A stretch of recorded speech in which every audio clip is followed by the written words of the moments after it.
রাজনৈতিক দুর্বৃত্তায়ন আমাদের একটা একটা বিরাট সমস্যা। তো এগুলো থেকে যদি উত্তরণ করাইতে হয় তাহলে কতগুলো গভীর সংস্কার দরকার, কতগুলো গুরুত্বপূর্ণ সংস্কার দরকার, এবং আপনারাই অনেকগুলো প্রস্তাব করেছেন। তো আমরা যেটা করার চেষ্টা করেছি মোটা দাগে সেটা হলো আমরা আমাদের নির্বাচনী অঙ্গনকে দুর্বৃত্তমুক্ত পরিচ্ছন্ন করার চেষ্টা করেছি। আমরা সুস্পষ্টভাবে অনেকগুলো প্রস্তাব করেছি, যেমন আমি একটু বলি আমার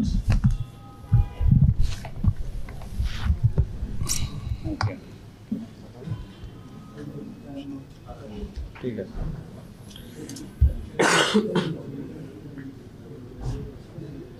যেমন আমরা যারা গুরুতর মানবতা বিরোধী অপরাধ করেছে, ফেরারি আসামি, যারা আমাদের নির্বাচনী ব্যবস্থাকে ভেঙে ফেলার ব্যাপারে ভয়াবহ ভূমিকা পালন করেছে, তারা যেন নির্বাচনী অঙ্গন থেকে বিচারিত হয়, এটা আমরা চেষ্টা করেছি। আমরা চেষ্টা করেছি বিচারের আদালতে বা আন্তর্জাতিক অপরাধ আদালতে অপরাধী সাব্যস্ত হলে তারা যেন নির্বাচনে অংশগ্রহণ করতে না পারে, ফেরারি আসামিরা যেন নির্বাচনে অংশগ্রহণ করতে না পারে, এবং মনোনয়ন জমা দেওয়ার সময় যেন প্রার্থীরা যারা আমাদের কারাগারে অন্তরীণ আছে তারা ছাড়া আর যারা যে অন্যরা সশরীরে উপস্থিত হয়ে যেন মনোনয়নপত্র জমা দেয়। তো এর লক্ষ্য হলো কোনো অসৎ উদ্দেশ্য নয়, এর লক্ষ্য হলো ওই যে আপনাদেরকে আমি একাধিকবার বলেছি যে আমরা তো এখান থেকে আমরা গিয়ে আমাদের অফিস স্থাপন করেছি সংসদ ভবনে, এবং অনেকেই প্রথমবারের মতো এই সংসদ ভবনে এসছে। সংসদ ভবনে এসে তারা আমাদেরকে বলেছে, তারা অভিভূত হয়েছে এই সুন্দর বিল্ডিংটা দেখে। তারা আমাদেরকে বলেছে, আমি মনে করি এটা আমাদের জন্য একটা ম্যান্ডেট ছিল, যেন কুৎসিত লোকরা এই ভবনে প্রবেশ করতে না পারে। তো আমরা কাউকে জোর করে কিংবা অযাচিতভাবে অন্যায়ভাবে আমরা কাউকে থেকে দূরে রাখার চেষ্টা করছি না। যারা অপরাধ করেছে, অপরাধ করে শাস্তি পেয়েছে কিংবা অপরাধের প্রাথমিকভাবে তাদের বিরুদ্ধে প্রমাণ পাওয়া গিয়েছে, তাদেরকে ওই নির্বাচনী ব্যবস্থা থেকে দূরে রাখার আমরা সুপারিশ করেছি। এবং আপনারা একটু গভীরভাবে চিন্তা করলে বুঝবেন যে যেই সকল ব্যক্তিরা গুরুতর মানবাধিকার লঙ্ঘন করেছে, খুন করে। ভিটামিন ও ফাইবার সমৃদ্ধ ফ্রেশ আটা ময়দা সুজি আপনাকে দিবে সুস্বাস্থ্যের নিশ্চয়তা। ফ্রেশ আটা ময়দা সুজি গুম করেছে, তারপরে বিভিন্নভাবে এই যে বিচার বহির্ভূত হত্যার সাথে বিভিন্নভাবে এই সকল অপকর্মের সাথে যুক্ত ছিল, তাদেরকে আমাদের ওই সুন্দর বিল্ডিংটাতে সেই আমাদের নীতি নির্ধারণের ব্যাপারে আবার দায়িত্বে আসা, এটা কোনোভাবেই কাঙ্ক্ষিত নয়। আমি যত জায়গায় গিয়েছি মানুষের কাছ থেকে আকুতি শুনেছি, আবার যেন এর পুনরাবৃত্তি না ঘটে। তো সেই জন্য আমরা কতগুলো প্রস্তাব দিয়েছি, আমরা আশা করি সরকার গ্রহণ করবে। একই সাথে আমাদের রাজনৈতিক অঙ্গনও যে দুর্বৃত্তদের কবলে পড়ে গিয়েছে, তো এই জন্য আমরা যেটা করেছি, যারা এইসব অপরাধী তারা যেন রাজনৈতিক দলের সদস্য না হতে পারে। আমরা রাজনৈতিক দলের একটা ওই যে মেম্বারশিপ রোস্টার করার প্রস্তাব করেছি।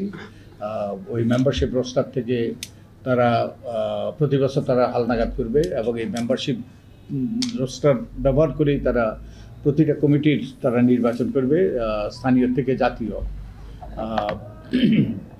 এবং এই মেম্বারশিপ রোস্টার ব্যবহার করেই তারা স্থানীয় পর্যায়ে তাদের দলীয় নেতাকর্মীরাই, প্রত্যেক দলের নেতাকর্মীরাই মনোনয়ন ব্যাপারে একটা প্যানেল দেবে, এবং প্যানেল থেকে জাতীয় যে মনোনয়ন বোর্ড সেখান থেকে মনোনয়ন দেবে, যাতে রাজনৈতিক দলগুলো দায়বদ্ধ হয় তাদের সদস্যদের কাছে। এবং একই সাথে আমরা বলেছি যে রাজনৈতিক দলগুলো যাতে আর্থিক স্বচ্ছতা নিশ্চিত হয়। আপনারা জানেন যে আমি একটা মামলা করেছিলাম এই নির্বাচন কমিশনের বিরুদ্ধে, তথ্য কমিশনের বিরুদ্ধে, যে রাজনৈতিক দলের হিসাব নিকাশ পাওয়ার ব্যাপারে।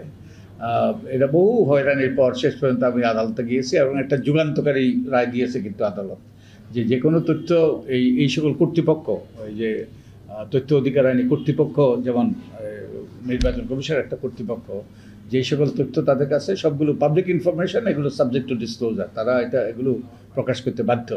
তাই তো এর মাধ্যমে আপনাদের জন্য অনেক তথ্য উন্মুক্ত হয়েছে। তো যারা আপনাদেরকে বলে যে তথ্য দেওয়া যাবে না, হ্যাঁ কিছু গোপন তথ্য দেওয়া যাবে না, কিন্তু অধিকাংশ তথ্য কিন্তু তারা দিতে বাধ্য। এবং এই যে আমি ওই মামলাটা করেছিলাম, এই মামলার ফলে তথ্য অধিকার আইন প্রয়োগ হয়েছে নির্বাচন কমিশনের ব্যাপারে। এবং আপনারা জানেন কিনা জানি না, হয়তো কেউ জানেন, এই যে আমরা 2018 যে উদ্ঘাটন করেছিলাম, আমরা উদ্ঘাটন করেছিলাম 213টা সেন্টারে শতভাগ ভোট, তারপরে শূন্য ভোট, তারপরে বিএনপি বোধহয় 1100 কত সেন্টারে শূন্য ভোট পেয়েছে। এগুলো কিন্তু এই তথ্য অধিকার আইন ব্যবহার করেই কিন্তু বহু কষ্ট করে পেয়েছি। আদালতে যাওয়ার হুমকি টুমকি দেওয়ার পরে শেষ পর্যন্ত নুরুল কমিশন সেই তথ্য আমাদেরকে দিতে বাধ্য হয়েছে। তো এর সুফল আমরা পেয়েছি। তো আমরা যে কথাটা বলছি যে রাজনৈতিক দলগুলো দায়বদ্ধ হইতে হবে, স্বচ্ছ হইতে হবে, এবং একই সাথে তাদের আর্থিক স্বচ্ছতা নিশ্চিত হতে হবে। আমরা বলেছি যে রাজনৈতিক দলগুলো তাদের যে তাদের সদস্যদের কাছ থেকে যে সদস্য ফি নেবে, এবং একই সাথে তাদের যে অনুদান আসবে এবং তার একটা সীমা আমরা নির্ধারণ করে দিয়েছি। তার ভিত্তিতেই তারা তাদের ব্যয় করবে, এবং এই ব্যয়গুলো তারা এর অডিটেড হিসাব তারা নির্বাচন কমিশনে দেবে, এবং নির্বাচন কমিশন এগুলো প্রকাশ করতে বাধ্য হবে। তো এই আর্থিক স্বচ্ছতা, তাদের মধ্যে গণতন্ত্রের চর্চা এবং স্বচ্ছতা, আর্থিক স্বচ্ছতা, গণতন্ত্রের চর্চা এবং দায়বদ্ধতা, তাদের দলের সদস্যদের কাছে দায়বদ্ধতা, এটা অত্যন্ত গুরুত্বপূর্ণ সুষ্ঠু নিরপেক্ষ নির্বাচনের ক্ষেত্রে। তো আমরা রাজনৈতিক অঙ্গন পরিচ্ছন্ন করার ব্যাপারে আমরা আমাদের সুপারিশ দিয়েছি, এবং নির্বাচন কমিশনকে আমরা ক্ষমতায়িত করার চেষ্টা করেছি। আমরা নির্বাচন কমিশনকে যেমন প্রার্থী চূড়ান্তের ব্যাপারে নির্বাচন কমিশনের নিরঙ্কুশ ক্ষমতা, তারপরে সুষ্ঠু অর্থবহ নির্বাচনের ব্যাপারে আমরা হলফনামার ছকে পরিবর্তনের কথা বলেছি। তারপরে নির্বাচন হওয়ার পরে নির্বাচন কমিশন নির্বাচন সঠিক হয়েছে এটা সার্টিফাই করবে। জাস্ট চিন্তা করে দেখেন, 2018 নির্বাচন কিংবা 2024 নির্বাচনে যদি তারা সিদ্ধান্ত নিতে হইতো এই নির্বাচনটা সঠিক হয়েছে, তখন তারা 10 বার অন্তত 2বার চিন্তা করতো, 10 বার না হলেও। তো এর মাধ্যমে এবং তাদেরকে আমাদের বিবেচনা শক্তি, সর্বোচ্চ বিবেচনা শক্তি ব্যবহার করার সুযোগ দেওয়া, এবং কেউ যদি এরপরে সংক্ষুব্ধ হয় তারা যেন আদালতে যেতে পারে, সেই ব্যবস্থা করেছি। তো আমরা রাজনৈতিক দলের কথা বলতেছিলাম, রাজনৈতিক দলের কথা তো বলেছি আমরা। আমি শোনা যাচ্ছে তো নাকি? পেছনে শোনা যাচ্ছে তো সমস্যা হচ্ছে, আর একটু বাড়ায় দেন ওদিক থেকে একটু। মাইকটা ব্যালেন্সটা তখন বেশি আর বেশি কাছে তো দেওয়া মুশকিল। দেখি ওদিকে দাও। ওকে, আচ্ছা ওকে। আমরা লেজুর বৃত্তি, ছাত্র, শিক্ষক, রাজনৈতিক দলের কথা বলছি, শ্রমিক সংগঠন বিলুপ্তি করার কথা বলেছি, বিদেশি শাখা বিলুপ্তির কথা বলেছি, নূতন দলের নিবন্ধন সহজতর করার কথা বলেছি, 5 বছর পর দলের নিবন্ধন নবায়ন করার কথা বলেছি, এবং দলের আর্থিক অডিট রিপোর্ট জনগণের কাছে উন্মুক্ত করার কথা বলেছি এগুলো। আর আমরা নির্বাচনকে সুষ্ঠু করার ব্যাপারেও কতগুলো আগে নির্বাচন কমিশন একটা বলি, স্বচ্ছ প্রক্রিয়া রাজনৈতিক ঐক্যমতের ভিত্তিতে নির্বাচন কমিশনে নিয়োগ দেওয়ার এটা আমরা সুপারিশ করেছি। নির্বাচন কমিশনে প্রার্থীরা চূড়ান্ত করার ব্যাপারে নিরঙ্কুশ ক্ষমতা দেওয়ার কথা আমরা বলেছি। নির্বাচন কমিশন আর্থিক স্বাধীনতা নিশ্চিত করার কথা আমরা বলেছি। নির্বাচন কমিশনের সচিব নিয়োগের ব্যাপারে নির্বাচন কমিশনের ক্ষমতা দেওয়ার কথা আমরা বলেছি, এবং তাদের নিজেদের কর্মকর্তাদেরকে যতটুকু সম্ভব রিটার্নিং অফিসার হিসাবে নিয়োগ দেওয়ার কথা আমরা বলেছি। তারপরে আমরা এনআইডি যে আইনের মাধ্যমে স্বরাষ্ট্র মন্ত্রণালয়ে হস্তান্তর করা হয়েছিল সেটা বাতিলের কথা আমরা বলেছি, এবং আমরা আনন্দিত যে সবগুলো কমিশনের মধ্যে আমাদের সংস্কার প্রস্তাবে প্রথম এই যে বাস্তবায়ন হলো, সেই আইনটা বাতিল হলো, এবং নির্বাচন কমিশনের কাছে সেই এনআইডির দায়িত্ব ফিরে আসলো।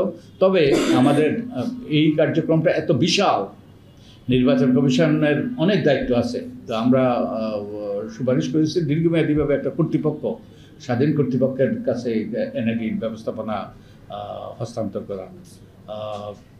তারপরে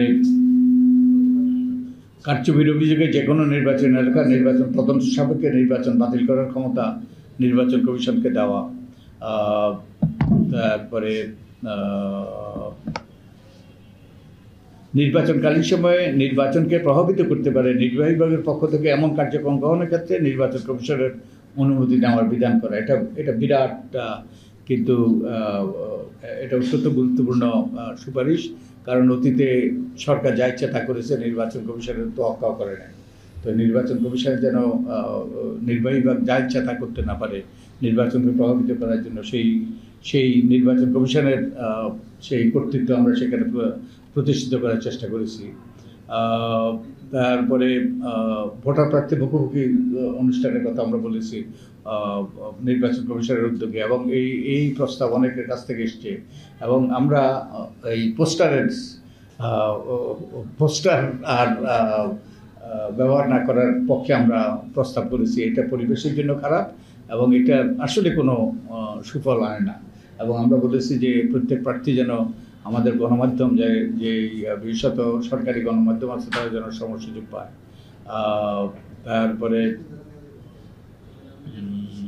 তারপর আমরা বলেছি যে যদি 2014, 2018, 2024-এর মতো ঘটনা ঘটে যে নির্বাচনটা সঠিক হবে না, এইরকম যদি সম্ভাবনা দেখা যায়, নির্বাচন কমিশন যেন রাষ্ট্রপতির মাধ্যমে সুপ্রিম কোর্টের আপিল বিভাগের তারা নির্দেশনা নিতে পারে, যাতে তারা ওই যে একটা বিতর্কিত নির্বাচন অনুষ্ঠান করে আমাদের গণতান্ত্রিক ব্যবস্থাটাকে ধ্বংস করে না দেয়। তারপরে এবং নির্বাচন কমিশনের আমরা দায়বদ্ধতার কথা বলেছি। একটা গণতান্ত্রিক রাষ্ট্রে কেউ দায়বদ্ধতার ঊর্ধ্বে নয়। তারা যদি অন্যায় করে, তারা যদি সংবিধান লঙ্ঘন করে, তারা যদি শপথ ভঙ্গ করে, তাদেরকে সেই দায়বদ্ধ হতে হবে। তারপরে আমরা সুষ্ঠু নির্বাচনের ব্যাপারে আমরা কতগুলো সুষ্ঠু অর্থবহ নির্বাচনের জন্য আমরা না ভোটের বিধান ফিরিয়ে আনার প্রস্তাব করেছি। হলফনামা ছকে পরিবর্তন এনে এবং হলফনামা যাচাই বাছাই করা, এবং হলফনামা যাচাই বাছাই করে যদি অসত্য তথ্য গোপন কিংবা মিথ্যা তথ্য দেওয়ার অভিযোগ উঠে তাদের নির্বাচন বা তাদের সেই মনোনয়ন বাতিল, নির্বাচন বাতিল, এবং নির্বাচন একবার বাতিল হইলে আদালতের মাধ্যমে তারা যেন আর নির্বাচনে অংশগ্রহণ করতে না পারে, এটা একটা কঠোর আমরা সুপারিশ করেছি। তারপরে আমরা 40% নিচে ভোট পড়লে পুনর্নির্বাচনের কথা বলেছি। তারপরে আমরা সার্টিফাই করার কথা আগে আমি বলেছি। গণমাধ্যমের নীতিমালার পরিবর্তনের আমরা বলেছি আপনাদের সুপারিশের প্রেক্ষিতে। তারপরে আমরা একটা বিশেষ তদন্ত কমিশন গঠনের মাধ্যমে যে যারা জালিয়াতি নির্বাচন অতীতে যারা সম্পৃক্ত ছিল তাদেরকে বিচারের আওতায় আনার কথা আমরা বলেছি। তারপরে আরও অনেকগুলো প্রস্তাব আছে, যেমন রাজনৈতিক দলের আমরা নারীর ক্ষমতায়নের ব্যাপারে আমরা বলেছি 100 আসন বৃদ্ধি করে ঘূর্ণায়মান পদ্ধতিতে নারীর জন্য আসন নির্ধারিত করা, যার ফলে নারীরা সরাসরি নির্বাচনে অংশগ্রহণ করার সুযোগ পাবে, তাদের একটা কনস্টিটিউয়েন্সি থাকবে, তাদের সমান সুযোগ, সম দায়িত্ব, সব কিছু তাদের সমান পুরুষদের মতো। এবং এর মাধ্যমে আমরা মনে করি যে এটা অনেক দেশেই এটা আছে, বিশেষত আমাদের প্রতিবেশী দেশে, এবং এটা একঝাঁক নারী নেতৃত্ব ক্ষমতায়িত হওয়ার সুযোগ সৃষ্টি হবে। আমরা স্থানীয় সরকারের ব্যাপারে বলেছি একটা স্থানীয় সরকার কমিশন গঠন করা। আপনাদের হয়তো কারো মনে আছে 2007 সালে একটা কমিশন হয়েছিল, কমিশন একটা বিশেষ committee, high powered committee, doctor Shaukat আলীর নেতৃত্বে। আমি ওখানে ছিলাম। আমি ওখানে অনেকগুলো জিনিস আমরা অন্তর্ভুক্ত করেছিলাম সেই কমিশনের। আমরা একটা এই যে এখন যে আমাদের কমিশন বলছে যে একটা ইন্টিগ্রেটেড ল, সমন্বিত আইন, আমরা একটা সমন্বিত আইন করে দিয়েছিলাম। সবগুলো আইন আমরা পুনর্লিখন করেছিলাম, ওগুলো অধ্যাদেশ হিসেবে জারি হয়েছিল, কিন্তু এগুলো অনুমোদন করা হয়নি। তো তখন আমরা স্থানীয় সরকার কমিশনের কথা বলেছিলাম। এবার আমরা প্রস্তাব করেছি নির্দলীয় স্থানীয় সরকার নির্বাচন, তারপর ঘূর্ণায়মান পদ্ধতিতে নারীর প্রতিনিধিত্ব নিশ্চিত করা, জাতীয় নির্বাচন আগে স্থানীয় সরকার নির্বাচন অনুষ্ঠান, আমাদের যতগুলো প্রস্তাব এটাই বোধহয় বেশি আলোচনা এসছে। এটা ব্যাপকভাবে মানুষের দাবি। আমরা একটা সার্ভে করেছি এবং এটা আমাদের আছে, ওয়েবসাইটে আছে, যে ব্যাপক জনসমর্থনের পক্ষে পার্বত্য জেলা পরিষদের নির্বাচন অনুষ্ঠান এবং বাজেটের 30% স্থানীয় সরকারের জন্য বরাদ্দ করা, এরকম রাষ্ট্রপতি নির্বাচনের ওই যে বিগার ইলেকটোরেট সংসদ সদস্যরা এবং একই সাথে স্থানীয় সরকারের প্রতিনিধিরা, নির্দলীয় রাষ্ট্রপতি, ভোটার তালিকার সঠিকতা কথা আমরা বলেছি। সীমা নির্ধারণের ব্যাপারে আমরা বলেছি একটা নিরপেক্ষ কমিশনের মাধ্যমে সীমা নির্ধারণ নিয়ে অনেক রকম প্রশ্ন, অনেক রকম অভিযোগ, যাতে একটা স্বাধীন কর্তৃপক্ষের মাধ্যমে করা হয়। তারপরে প্রবাসীদের ভোটার ব্যাপারে, প্রবাসীরা আমাদের 1.5 থেকে 2 কোটি প্রবাসী বাংলাদেশি, এবং তারা যদি ভোটাধিকার প্রয়োগ করতে না পারে তাহলে নির্বাচন নিয়ে প্রশ্ন থেকেই যায়। তা আমরা প্রবাসীদের ভোটার তালিকা অন্তর্ভুক্ত করার এবং তাদের নির্বাচনে সুযোগ নেওয়ার এই কাজটা শুরু করার, অন্তত কোথাও না কোথাও এটা শুরু করার আমরা প্রস্তাব করেছি। তো এই মোটা দাগে এই প্রস্তাবগুলো আমরা করেছি, আরও অনেকগুলো ছোটোখাটো আছে। তো আমি এই পর্যন্ত যতগুলো প্রতিক্রিয়া পেয়েছি, আমি এই পর্যন্ত নেতিবাচক প্রতিক্রিয়া তেমন পাইনি। তাদেরকে বিচারের আওতায় আনা, আমরা কোনো সুস্পষ্ট অপরাধের কথা বলি নাই। আমাদের ধারণা এবং আপনাদের অনেকেরই ধারণা যে গত 3টা নির্বাচন কমিশন তাদের সাংবিধানিক দায়িত্ব পালনে তারা ব্যর্থ হয়েছে। সংবিধান আমাদেরকে ওই যে কোন একটা মাহমুদুর রহমানের বইতে আছে, আমাদের সংবিধান সুষ্ঠু নিরপেক্ষ নির্বাচনের বাইরে কোনো কিছুর কথা ওই যে আমাদের সংবিধানের আওতায় এটা ভাবাও যায় না। তো তারা সুষ্ঠু নিরপেক্ষ নির্বাচন করার ব্যাপারে ব্যর্থ হয়েছে, এবং সুষ্ঠু নিরপেক্ষ নির্বাচন এবং গণতন্ত্র এটা আমাদের সংবিধানের মৌলিক কাঠামোর অংশ, বেসিক স্ট্রাকচার যেটাকে বলে। এবং একই সাথে তারা শপথ করেছে এবং শপথও ভঙ্গ করেছে। তো এই জন্য আমরা বলেছি একটা কমিশন গঠন করা। কমিশন গঠন করে কমিশন তারা তদন্ত করে বের করবে, তারা কোনো অপরাধ করে থাকলে তাদেরকে যেন বিচারের আওতায় আনা। তো আমরা কোনো সুস্পষ্ট অপরাধের কথা বলিনি, আমরা একটা কমিশন গঠন করে নিরপেক্ষ তদন্ত এবং নিরপেক্ষ তদন্তের কথা আমরা বলেছি। আরেকটা হলো যেটা আপনি বলেছেন, আমরা তো এই প্রস্তাবগুলো কিন্তু আমরা একটা কক্ষে বসে আমরা নিজেরা চিন্তা ভাবনা করে এটা করিনি, এই প্রস্তাবগুলো দিইনি। আমরা আপনাদের সাথে কথা বলেছি, অনেকের সাথে কথা বলেছি, আমরা হাজার ইনফ্যাক্ট আমি I was very so impressed, আমি অভিভূত হয়েছি। যেখানেই গিয়েছি মানুষের কিছু না কিছু বলার আছে, এই নির্বাচন ব্যবস্থাটাকে এই করা ওই করা, এবং তাদের কোনো না কোনো আকুতি শুনেছি অনেক কাছ থেকে। এবং আমরা এই যে জরিপ করে আমরা তথ্য নেওয়ার চেষ্টা করেছি। 46,000 ব্যক্তির থেকে আমাদের যে সরকারি প্রতিষ্ঠান 46,000 ব্যক্তির কাছ থেকে তারা তাদের মতামতের ভিত্তিতে জরিপটা করা হয়েছে, তাদের মতামত দেওয়া হয়েছে।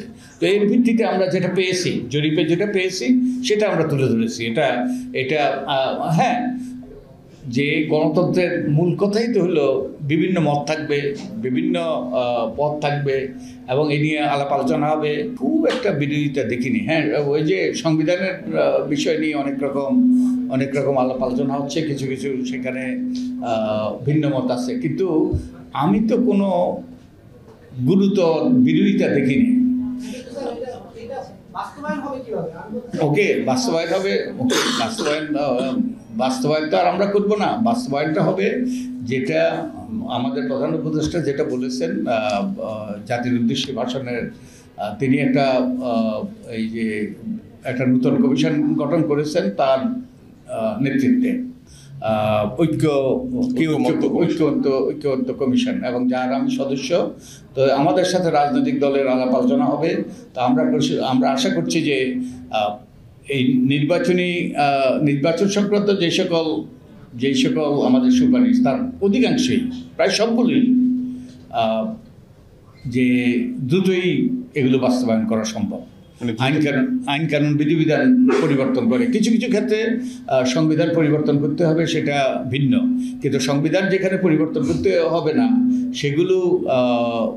সেগুলো ওই বাস্তবায়নের ক্ষেত্রে সরকারই করতে পারবে, কিন্তু সরকার যেটা চাচ্ছে সেটা হলো রাজনৈতিক দলের সাথে একটা ঐক্যমত্যের ভিত্তিতে এটা করতে। তো এই আলাপ আলোচনাটা শুরু হবে, সবে তো আমরা এগুলো জমা দিয়েছি, আলাপ আলোচনাটা শুরু হবে। তো আমি আশাবাদী